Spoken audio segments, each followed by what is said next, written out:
Welcome to the Small Business Boot Camp podcast, the show that gives lifetime solutions for your business and business solutions for your lifetime. I'm Corey Tucker, and today I am here with Megan, and we are joined by a very, very special guest, our Kids First Hospitality Department leader, the queen, the Duchess of customer service herself, Anna O'Neill. Welcome, Anna. Thank you. We're really excited to have you on the podcast today. I'm excited to be here. She's nervous about saying something. You're nervous? Don't be nervous. So before we get started, we typically ask a few warm-up questions. What is one of your favorite hobbies? Oh, I have lots of hobbies. They're all old people hobbies, though. But you're not old? No. Okay. But I tend to have old people hobbies. So I do genealogy, and I knit, and I also like birds. And tell me about the birds. Do you have a bird feeder? Yep, I have bird feeders with cameras on them. We've gotten to see Anna's bird feeders a couple times in the office. One of my favorite stories. What did you have sitting on the perch that we had to bark like a dog at to try and get it to leave? Oh, yeah. So sometimes I get squirrels at the feeder, and the camera, you can actually buzz into the camera. It has a microphone, so you can try to yell at the squirrel to go away. But the only person who could bark at it that got it to go away was Kim Tudor.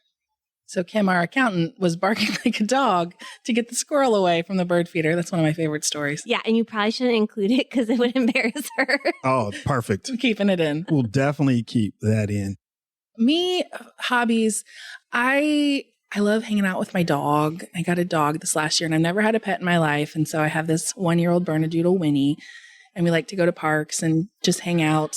Other than that, I love going to concerts. Concerts are one of my pastimes. I love music. And so anytime I can hear live music, I feel like it just kind of resets me. So that's one of my favorite things and if you can combine live music and say my dog's sitting next to me, I'm perfect. So Corey, what about you? I love this setup. I love bringing these guests in here. I love talking and getting to know them better, and then finishing that product, hearing it, and putting it out there for people to listen. So this whole process is really, really cool to me. All right. Well, our guest today, Anna O'Neill, is our hospitality department leader. And I love to say, and I feel like you epitomize customer service and leading with a servant's heart. But you also have this unique ability to think globally and outside of your department. And so I love to also say, you're a historian. She'll probably get in a little bit to your story, but you were a history, social studies teacher. But just in general, that's one of your hobbies. You're a historian. You've studied your family's genealogy. You're a bird lover, a mother, and we're just excited to talk to you today. So can you first tell us a little bit about your story of how you came to Kids First and how you became the leader of our hospitality department, which for those that don't know, for us, that's our internal lingo. It's the customer service front desk, but we call it our hospitality department. Yes. So I was a high school history and social studies teacher for 21 years. But my daughters started going to Tumblebees here when they were little. They eventually made it onto the competitive team. And I know I kept seeing ads for they needed help at the hospitality desk. So I just applied and worked it really as a part-time job just to help pay for the tuition and everything at Kids First. And then it was in November, I think, of I don't remember the year, but 2021? Yeah. Yes, I think it was 2021. 2021. We lost our department leader, and then we were without a department leader for a long time. And hospitality is not one that can really function all that well without having a leader. And then and I kind of thought about it a little bit, but I don't know if you know the public school system and the retirement. If you leave before a certain number of years, you forfeit a lot of your retirement. So financially, it was that was the thing that was making me hesitate. But I also was very burnt out at this point, and it wasn't with kids. It was with the way that the school systems were set up. And the way that you never really had power to solve problems that you saw on a daily basis. So they hired someone, Jen and Megan did, and that didn't work out very well. So then we didn't have a person again. And so then I started thinking, well, maybe that's a sign that I should just take the leap and not worry about the retirement and everything. And I was teaching all seniors at the time. So I didn't have this guilt feeling of leaving them because they were leaving too. So I just reached out to Jen one day and said that maybe I would like to talk about it. And so I met with Jen and Megan and we talked about it. And then I ended up finishing the school year and taking over in 2022. And so what have been some of the biggest challenges that you faced? Now, I guess you're entering 2 years in that role. Mm-hmm. You started summer of 22. So what have been some of the biggest challenges that you faced since being in that role? So I think the first biggest challenge is we were kind of a disaster when it just came to the mechanics of hospitality. We were making a lot of mistakes. There wasn't really specified directions for things. And then the culture had also kind of declined in the department because I think confidence was down and we hadn't had a leader. So the biggest things were cleaning up our systems and our mistakes to make everybody feel a little bit more confident, but then also creating more of a team atmosphere where we do sub for each other and we count on each other and we pick up each other's shifts and we create a positive work environment. Because one of the things that it's a responsibility of DL to do is make it a pleasurable work experience for everyone. And so that was, I think, my first goal. Those were my first goals when I took over the department. Was just to make an enjoyable work experience.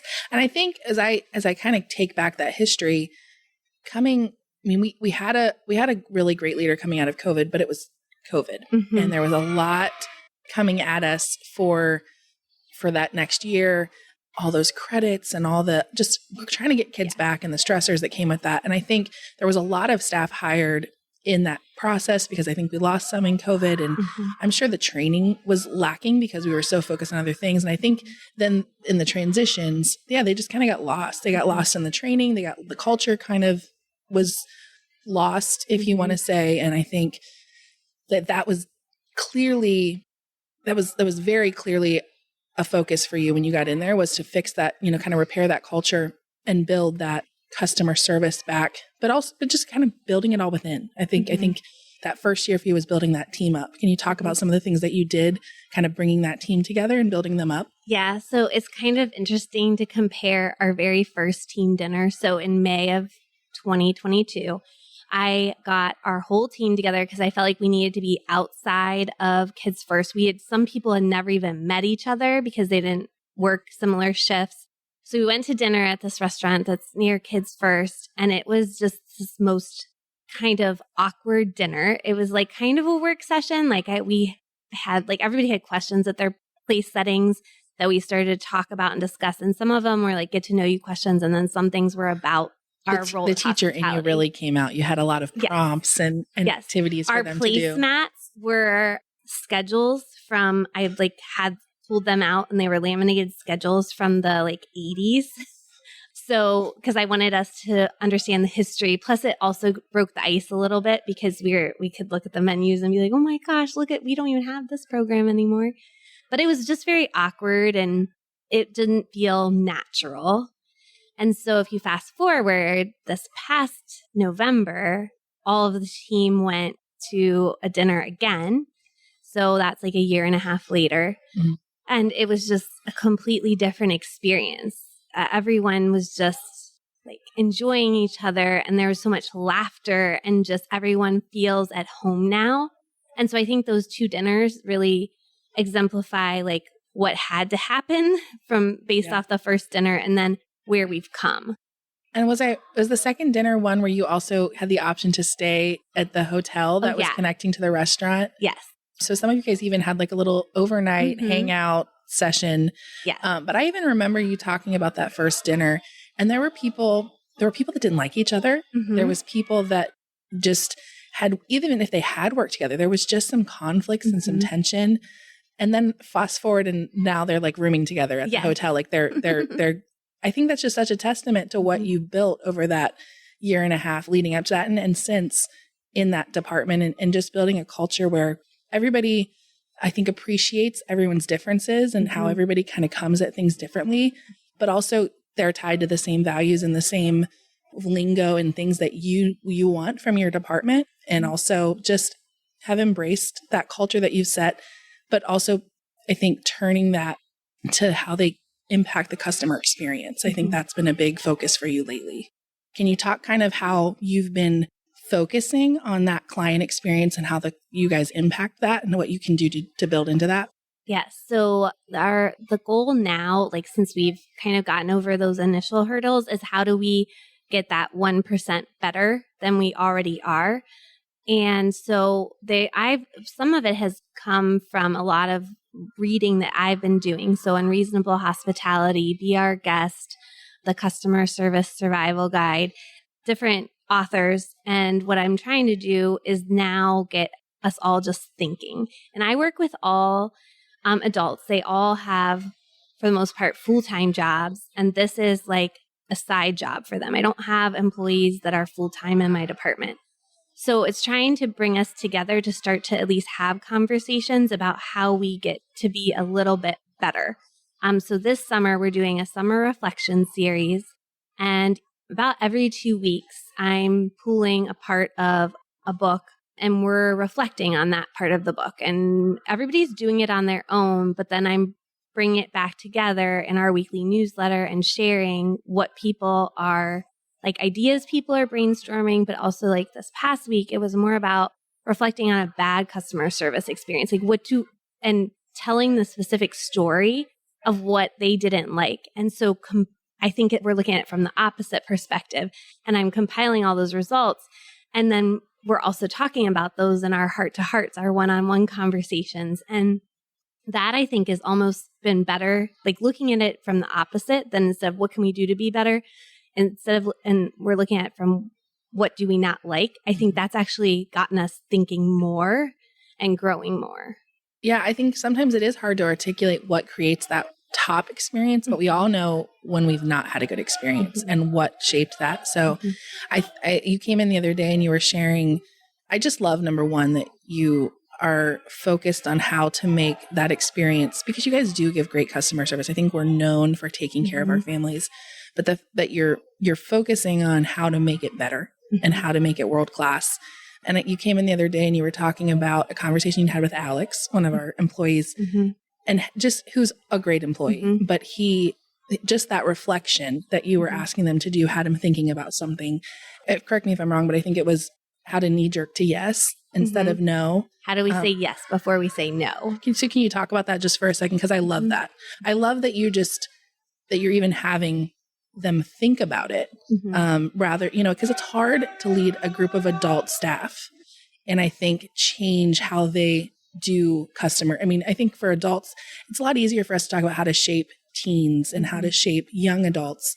But when you have a group of adults, mostly parents, moms is what is most of your staff, you're trying to shape now and kind of change how they give customer service, which can be hard.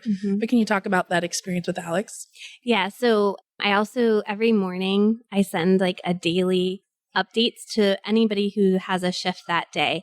And so a lot of times I'll include these like mini little challenges for them to work on throughout the day. So this particular day, I said, let's try to be cognizant of how a lot of times we'll say, oh no, we don't have a makeup day available that day, or we don't have that time available, but just saying instead, hey, we have this time available that day. So the time you want isn't available, but hey, here's what we do have. And we just look at it from the positive perspective first instead of starting with the negative perspective. So like the day after that, I had my heart to heart with Alex, and he was like, just giving me that little thing to think about. I was so much more aware, and I caught myself multiple times during that shift, realizing I was saying no first before I tried to say yes. And so he's like, it's hard to do. We realize how we just get so accustomed to a certain way of doing things. It's actually difficult to get your mind and your brain rewired. But he said it was a really good exercise for him to try to start to change the way he was approaching a conversation with a client. I love that. I want to talk a little bit about some of the recent changes between hospitality and marketing and kind of what that's been like for your department and what we see for that moving forward. Because I think it's super exciting. And it's something that I think we talk about this with a lot of clubs at boot camp and kind of how to funnel the marketing and get these leads and how we contact them and what that is like. But kind of just to step back for a minute, as I stepped out of marketing and Corey stepped in, we started a transition also of technology updates. And so we added a lot of new business systems and software. And a lot of that has involved you from a new website. We started using HubSpot. We have chatbot features that you built. So first, how was it going through those changes? What was that like? Well, I like challenges and I like to learn new things. Otherwise, I can get unhappy. So I feel like I liked every single one. Like the chatbot, like that was interesting, but I liked building it and putting it together. Like I learned a whole new thing. And then I love doing all of the website stuff and just helping. Like I love that I had a voice in that. Like Angela and Corey gave me a voice in that because we kind of are, hospitality has to be marketing's eyes and ears because marketing isn't up there client facing all day. So, and there's really I haven't had that relationship with marketing before where they are coming to us, asking us, like, what are you hearing? What are you seeing? What are you feeling up there? And then now I feel like they're starting to teach me things, like, even if it's just looking at the web traffic report. So looking at that report and then what do we do with it at the front desk to improve the client experience? So I feel like our two departments have always helped each other out. And, there's always been this communication piece of what do you need? What do we need to move on this? But now it's like we're coming together as one to help figure out the client experience. Mm-hmm. Corey, I'm going to put you on the spot for a second. Please do. But can you talk kind of on the opposite side? So from the marketing side, what our goals have been and are going as we move into the future of how we're combining those marketing and sales. We don't use the word sales, but hospitality as our sales force also almost. What is that vision for how that's going to, how is it, what has that change been like? What is the vision for it? And what do you see it moving forward? First of all, it's been a pleasure, working with hospitality because, my background is sales and marketing. And so I looked at hospitality as that front facing, client facing, department that really educates and advises, and sells. And so I wanted to get a great understanding of how they operate. And I think I've been beginning to do that. But as time goes by, I find these happy surprises of all the things that hospitality touches, right? And so I think what that looks like moving forward is when you have someone as strong as Anna as the department leader, you can talk through things. You can figure out that strategy together and then make sure that it meets the business and the customers and the clients are happy with those things. But I think as we get further down the line, I think we're going to see some integration with HubSpot and iClass. Really, really excited about that. And Anna was a big part of, in that process and defining what that should look like. So the idea is that customer experience is going to be world-class from top to bottom, digital world into the real world. And so, we handle the digital side, hospitality handles, the real world side. So the idea is that both of those experiences are seamless and people love it. Yeah. And I think one thing that I hope and what I'm seeing from the marketing department and HubSpot and the integrations and the new website is just trying to make hospitality's life a little bit easier, right? And trying to take things, digitize things that can be to funnel and get the information that we need to either follow up in person over the phone or create a workflow of emails from, either a trial or a birthday coming up or whatever it is, so that it's still a personal touch from us, but it maybe takes that off of hospitality's plate. So I think that's where Anna driving, hey, this is what I'm seeing we need, to Corey and his team executing that and then kind of making it, an implementation that we can use. I've seen a lot of those and it seems to be really upping the customer experience and making life easier, I feel like, for you and for the marketing team to kind of automate some of that. Is Is that how you would describe it? Is that how it feels? Yeah. And I think you have to realize reality is people are not walking in the people are not walking in the building anymore. And that's not their first impression of Kids First. The first impression is coming through a Facebook ad they see or their visit to the website. It's coming in a non-human form. And so I think what we have to do is find the best way to be like, wow them, whether they're talking to a human first or they're finding out about us through, a very non-human way, an email, That's a great point. A Facebook ad, or the website. So, yeah. I do have I love that question, by the way. Just to go a little further, a little deeper, have there been some happy surprises that you didn't know you would oversee as you stepped into this role? Like, what do you mean by happy surprise? Sometimes, jobs create, besides a monetary, piece, jobs can sometimes, give us this feeling of, wow, that felt good to do that, or I didn't know that was part of my job and it makes me happy internally. Has there been something like that in this role that you didn't see coming? Well, yes. I think the biggest thing is that I went from a place where I could every single day, there were problems and I was the department chair. So my staff was coming to me with problems, but then I didn't have any real power to fix problems. And with the way we do things at Kids First, with giving so much autonomy to our department leaders, pretty much all I do all day usually is solve problems. But it's like so fun because I actually have the ability and the power to solve the problem. The authority. The responsibility and the authority to make those changes. Yeah. So, and I think the other thing too is like I haven't missed the kids as much as I thought I would. I feel like I like just being this hub where everybody comes and they talk to me about something they're excited about or something that they're thinking about or something that they're just really disappointed about, like that has failed. And they're adults, but I feel like I'm enjoying that part of it. I used to do that for my students, but now I'm just doing it for my peers. And so I feel like that piece of me, I still getting to partake in. And I think just mentoring some of our younger department leaders, that has also kind of fulfilled that role that I had the teacher in me too.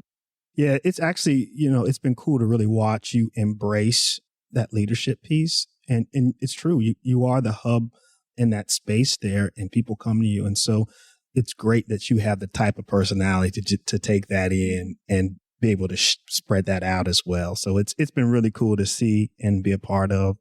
And I'm really excited about, what the future is going to look like. So speaking of future, are there some things that in the future that you want to accomplish? Yes. So I think a lot of my goals for this year revolve around this integration with HubSpot. And it's about I want to get better feedback from our families. So whether it's because we're following up on trials now and things like that, but like we follow up on the people who don't enroll and we see if they want to enroll. And sometimes they give us specific feedback and sometimes they don't. What I want to be able to do is just have it be a system where we send out something really easily through HubSpot after a trial. And maybe we get both people who have chosen to enroll and not enroll. And we can find out like, what is it that impressed them the most? And we can build off of that. Or if they didn't enroll, what was that reason and how can we incentivize them to look at us again in the future? Also with like unenrollments, like we follow up with those typically with emails, and sometimes we get feedback and sometimes we don't. And I feel like to really drive our company forward, we have to do do better with the feedback piece of their experience and then using that information then to help us set goals and set a direction. So that's one thing. And then I think really the professional development with my staff and getting us to look at just certain situations differently. And again, like sometimes that's like the angry person that comes to the desk, and how do we treat them with more grace and more gratitude than even the person who comes to the desk and is always friendly and nice, so retraining and getting our brains rewired is the other major goal. Yeah. I love that. And when you said that last piece, all I could think of right away when you're talking about the angry parent and how we can quickly shift from that lovely, graceful parent that comes up to that parent and how our whole mentality will shift. But I think of our number one unifying principle is respect, and our number one teaching principle is unconditional respect. So unconditionally, no matter where we're at, we're going to be respectful. And I think those teaching principles, it's so easy to apply them only to the classroom, how we're teaching and how we're interacting with the kids, but it's also how we're interacting with those families. And so that's really important. What's the best piece of business advice you've ever received? I can tell you someone that I respect a lot for both life and business. And that was my grandma. So she grew up in an era where women weren't supposed to have jobs and everything, but she had this amazing ability.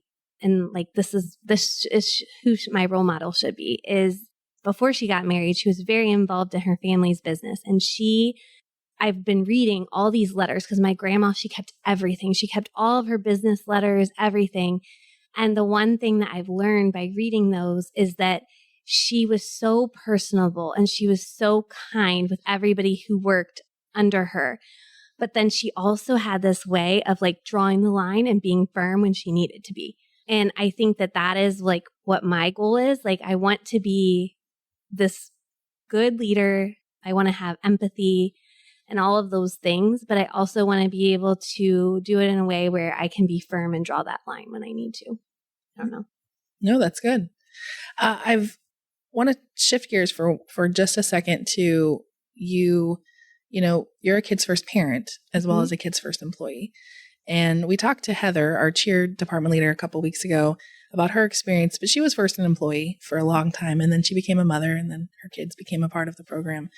Can you tell me, has anything changed in your experience as a Kids First parent now that you're a part of the Kids First leadership? No, I feel like there are times where I'm at a gymnastics meet and a mom wants to start talking about the coaches or something like that. And I have to, my go-to line, and every time I hire someone who is also going to be a parent, I train them in this, is that's really a conversation you need to have directly with the coach. So that's like our go-to thing so that we can kind of just nip those conversations in the butt. But I think that I felt, I didn't know about all of the 26 points until I became an employee. But as a parent, those are I didn't know about them specifically, but they're evident in everything that Kids First does. So now I feel lucky because I just see it I can see it from both sides now. And I feel like my daughters are going to be such better people because they spend so much of their time here at Kids First. I feel like Kids First is going to I always call Kids First my co-parent now. I love that. What do you love about working at Kids First? I think I love the people most, and I love watching our leadership team at Kids First, how they grow and they develop. I love that I get to be so involved with our families. And I don't know, there's just my favorite story is this little girl. One day I was working the desk and she just walks into the building, and she was 3 years old, and she just stops in the middle of the lobby and she yells at the top of her lungs, "I love tumblebees." And it was just this it's just so refreshing because everyone who comes through that door, they're happy to be here, no matter their reason for being here. And coming from a school, I mean, there are very few high schoolers who are going to walk in and be like, "I love high school." Right. I think that's refreshing. And I love that I'm just a small part of everything. I'm not on the front lines of what they're doing in the instructional classes or on the teams. But I think I shared this yesterday. I love walking out every day, ending my shift by just standing and watching for 2 to 5 minutes, all the energy and all the happiness that we're bringing to families and to kids. I love that. Love that. Great. I know, right?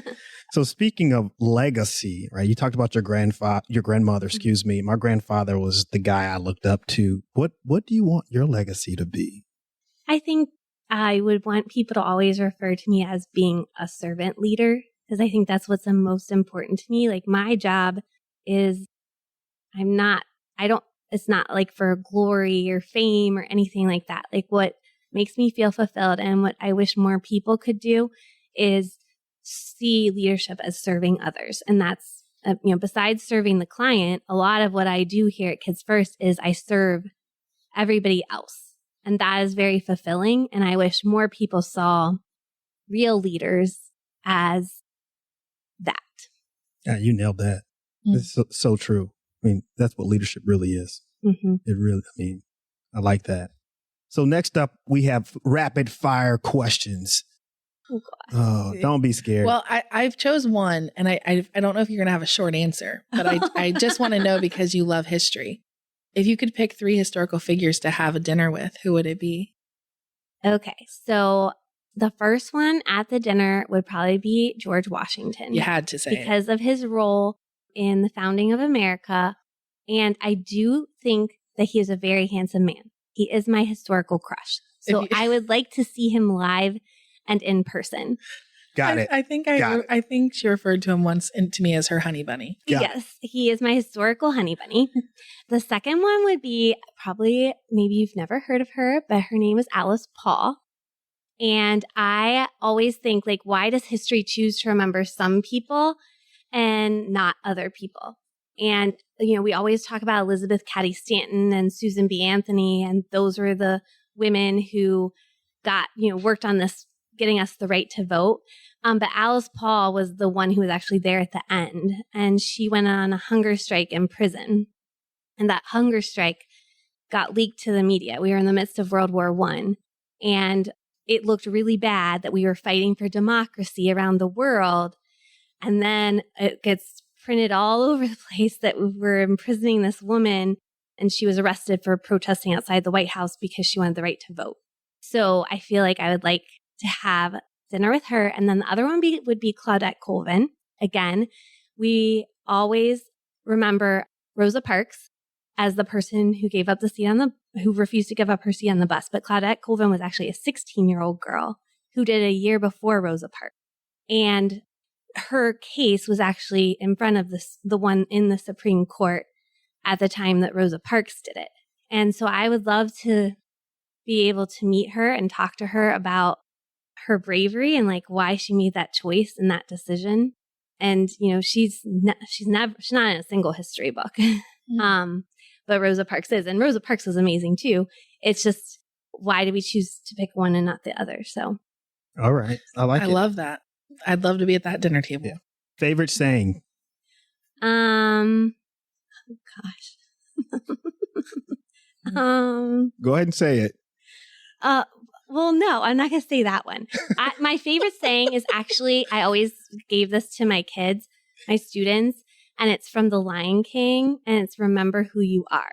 Ooh. Because no matter where you're going to go in life, there's going to be people who try to draw you away from your core values and your core beliefs. And if you can always just hang on to that idea of remember who you are. Oh, that's gold right there. That's gold. I do want to ask, what was your first job? I have to know what shaped Anna as a young child. Okay, you're probably going to be really surprised. Hallmark. You worked at Hallmark? I worked at Hallmark with all the little old ladies. I'm not surprised. It was me and a bunch of little old ladies.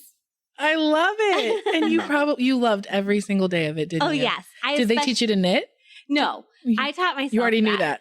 I taught myself that much later. But okay. No, my favorite is when we would have the ornament reveal Anna in summer, and I got to dress up as Mrs. Claus. Oh my gosh, I can see it, and I love it so much. I'm not surprised one bit. Last thing, and this is just a fun. What's your favorite thing to do in the summertime? Well, watch birds, and I do my genealogy, and I get to spend more time with my girls. Mm-hmm. So, and like that has been a little challenge in this job because I used to have summers off all the time as a teacher, and I always get a little bit of mom guilt at the beginning of summer because I don't have that time with them anymore. But I've made because at Kids First, we're always about work-life balance. Mm-hmm. So I have really been making an effort to leave early on certain days. And today I'm taking them shopping, which I never do. Brian usually takes them shopping. And it's at the mall, which I've not been to since before COVID. When we have to get computers repaired at the front desk, I make other staff take it. Lauren Ann or Gretchen, because I hate them all. It's going to be a wild adventure with your girls today. I'm having anxiety about it. I can see. Well, Anna, I don't have any other questions. It's been such a joy to have you on here. Do you have anything else you want to say? Nope. I'm good. Thank you. Do you have any favorite sayings or colloquialisms that you always say? Okay. So I don't like to say bad words. And actually, this is a funny story if you want to hear it really fast. I was on a flag football team in college at Xavier. Now that surprises And me. I was the defensive lineman and I led my team in sacks. I ended up being the defensive player of the year. We won the championship. And we had to go up against ROTC girls that like worked out every day. I just want to be clear. A sack in flag football is pulling the flag. Like you Okay. get to the quarterback, you grab the flag. Got it. So anyways, so our team name, because we lived in the dorm Brockman. So all of my like bad friends, they decided our team name was going to be Brockman, BITCHs. Oh, So I had on my shirt, that's what they had. We made our shirts with puff paint. I just wrote Brockman B --. right. So because I don't like to say bad words, a lot of times when I slip up on something at the desk, I say booger toogers. So much so that I can't go to our kids' first summer party. So one of my staff members said they were going to just make a life-size cutout of me. And they would make sure it says booger toogers every so often at the party. Love it. Love it. Well, thanks for sharing. Well, thank you, Anna, for joining us today and sharing your story and such nuggets of wisdom. I feel like, we're so blessed to have you here in our village here at Kids First. Your positivity and your global thinking have been wonderful assets to our team and our organization. And I just want to thank everybody for listening to the Small Business Bootcamp podcast, where our goal is simple: lifetime solutions for your business and business solutions for your lifetime. If you're interested in attending our next bootcamp at Kids First in Cincinnati, Ohio, visit our website, metzgerbootcamp.com. Our next bootcamp is November 14th through the 18th. I would love to see you there. Until next time, stay positive and keep moving forward.